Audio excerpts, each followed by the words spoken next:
تو خوش آمدید۔ ہم آج کی ویڈیو میں تذکرہ کریں گے کہ ترکی معاہدہ لوزان 2023 مغرب اور عرب یہ دنیا کس طرف کو جا رہی ہے اور طیب اردگان کا اگلا منصوبہ کیا ہے۔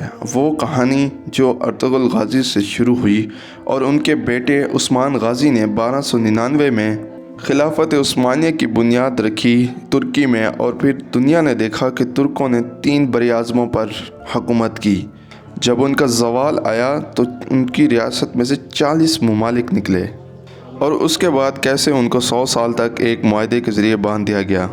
اب میں آپ کو ذرا ماضی قریب میں لے کے جاؤں گا تاکہ آپ کو اس ساری کہانی کی سمجھ آئے۔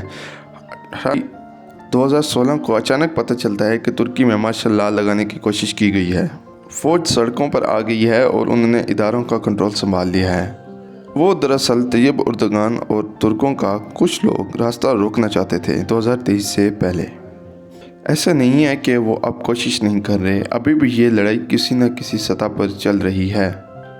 چنانچہ یہ حملہ ترکی عوام نے ناکام بنا دیا۔ 2023 میں جب ترکی معاہدہ لوزان سے آزاد ہوگا تو وہ کوشش کرے گا کہ اس نے جو کچھ کھویا تھا اب وہ اسے واپس حاصل کرے۔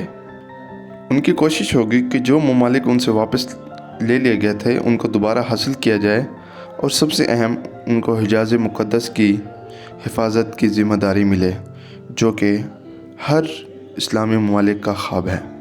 ترکی کے اوپر تیل نکالنے پر پابندی لگا دی گئی اور اسے ایک سیکولر ریاست بنا دیا گیا۔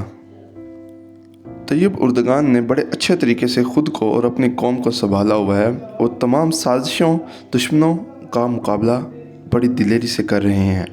ایک اور چیز جو ترکی غور کر رہا ہے وہ یہ ہے کہ ان کو اس وقت ایک الائنس کی ضرورت ہے۔ قطر، پاکستان اور ایران کو وہ دوستی کی نگاہ سے دیکھتے ہیں اور وہ ممالک ان کا ساتھ دے سکتے ہیں۔ رشیا اور ملیشیا اور سینٹرل ایشیا کے ممالک میں ترکی کی بہت قدر ہے۔ چین اور جاپان اور جرمنی کے ساتھ انہوں نے بہت اچھے تعلقات بنا لیے ہیں۔ تو ترکی یہ دیکھ رہا ہے کہ نہ صرف مسلمانوں کے ساتھ بلکہ دنیا کے ساتھ اپنے تعلقات بہتر کرنے ہیں اگر فیوچر میں ان کو اپنا کھویا ہوا وقار حاصل کرنا ہے۔ تو کہیں ایسا تو نہیں کہ 2023 کے بعد طیب اردگان خلافت کا دوبارہ اعلان کر دیں کہ ہم اسے بحال کر رہے ہیں؟ البتہ اس کے لیے ہمیں انتظار کرنا ہوگا، لیکن ماہرین کے مطابق ایسا ہونا بہت ہی مشکل نظر آ رہا ہے۔